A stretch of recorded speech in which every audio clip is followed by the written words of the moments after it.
Good morning, everybody. I'm going to have to present in English because my Greek doesn't extend beyond saying please, thank you, and can I have the bill? So what I'm going to do is try and explain why some of the key characteristics of 5G provide business advantages, business drivers, and benefit to society. So first of all, what is 5G and why do we need it? So 5G is obviously the fifth generation of mobile technology.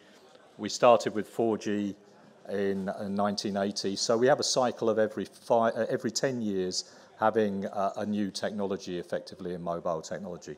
So 1G started with basic analog voice back in 1980, then came along 2G, which digitized voice, but still was only providing basic voice services.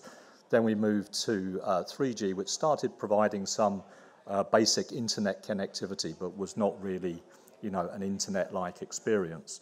Then we moved to 4G, that gave, very good data experience, very good internet connectivity type experience, but still not really connecting the world as such. Now 5G moves us on in 2020, 2019, when it's launching, to being able to provide a connection for everything. Everything is connected. We have true mobile broadband, true mobile connectivity, both personal connectivity and also connectivity of devices, cities, businesses. So, 5G is really a big revolution in technology, and some of the sort of key enablers of that are the increase that we have in spectrum availability. So when we look at the 5G frequency range, there's been a lot more spectrum released to be used for 5G mobile technology.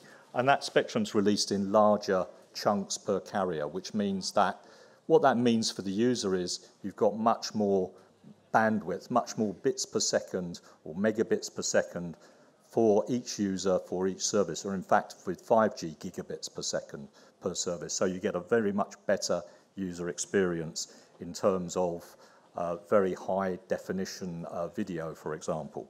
So there are three key things I'd like to point out on this slide that 5G enables. That's enhanced mobile broadband, massive machine type connectivity, and ultra reliable low latency. And I'll explain on the following three or four slides what each of those means in terms of the user experience and being able to provide services. So if we first look at enhanced mobile broadband, that gives us the capability to have very good high definition video services. Why is that important? Well, that's important if you're using augmented reality or virtual reality, or if you're using 16K high definition, very good quality television pictures. So it provides you with a very good user experience. So if you're taking virtual reality, for example, that requires something along the lines of a virtual reality headset that you might use for gaming or for an industrial application.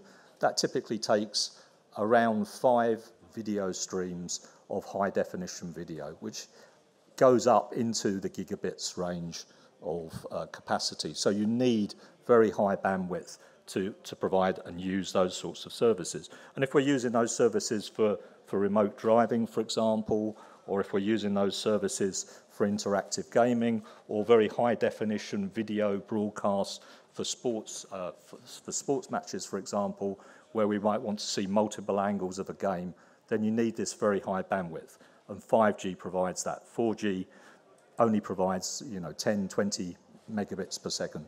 Now we're looking at needing 1 gigabit per second per subscriber. So the next thing to look at really is ultra reliable low latency. And why is that important? Well, 4G provides a latency of 10 milliseconds around 10 milliseconds connectivity. And what that means is between the device and the application that's serving whatever the application you particularly have. Maybe it's smart manufacturing where you're controlling a robotic arm, or maybe it's autonomous driving. 10 milliseconds latency, that's the delay between connecting from the device to the application where it's served in maybe the cloud somewhere. 10 milliseconds is not good enough to provide the responsiveness that's needed for automotive for autonomous driving, for example, or for controlling a robotic arm, or for controlling a drone if you want to remote control a drone. So we need to reduce the latency. And 5G is defined by the way of the network architecture and the technologies that are used to bring that latency down to 1 millisecond, which makes that automatic controlling possible. You know, it's not possible with 4G. It is possible with 5G. And the other key area that I mentioned, massive machine-type connectivity. Well, the network, a 5G network, is much more dense. There are many more base stations, there's much wider coverage, and there's much more capability to connect more devices. So why is that important? Well, you can now have devices spread over a city. You can have devices monitoring the water quality, the air quality. You can have devices monitoring traffic flows. You can have devices spread over the whole city to enable a true smart city. With 4G, that's around 100,000 devices per square kilometre. 5G allows you to have 1 million devices per square kilometre connected. So that means you can have this vast diversity of devices. Everything becomes connected. All the things in your home can become connected. You can have smart watches. You can have, the Google device that in your home that you can ask it to turn on your lights and that kind of thing. So if you combine all of those three things, that gives you a capability to have very new services, new revenue streams, so new ways of generating money from a mobile network, and also brings major benefits to society because these new services really bring about new changes and new ways of living. So we can talk about smart cities, we can have smart grids where we're controlling the electricity supply, using electricity more economically and more efficiently. We can have intelligent transport where we're controlling traffic flows in the city, making sure that there's less traffic jams, reducing the environmental impact of motoring in the cities. We can have augmented reality, virtual reality, great for gaming.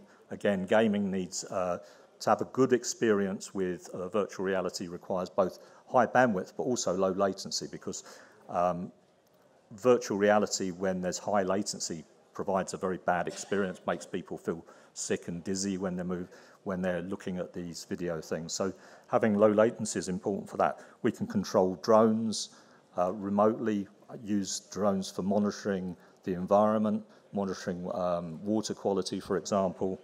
And we have the idea of autonomous vehicles. All of these types of things provide new business opportunities and major benefits to society. So, ZTE Corporation, which I'm speaking for on behalf of today, who are we and what do we do in terms of 5G? So, who we are, we're a Chinese company. We started in 1985. We started in the 2G technology space, and at that time we were just a follower.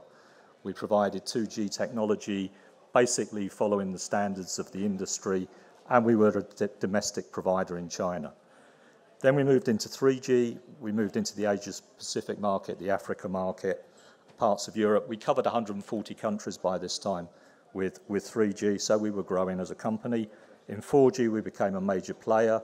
We were very active in standardization in 4G, and we were ranked as one of the leaders in providing 4G solutions across the world, and that was ranked by Gartner, one of the major consultancies.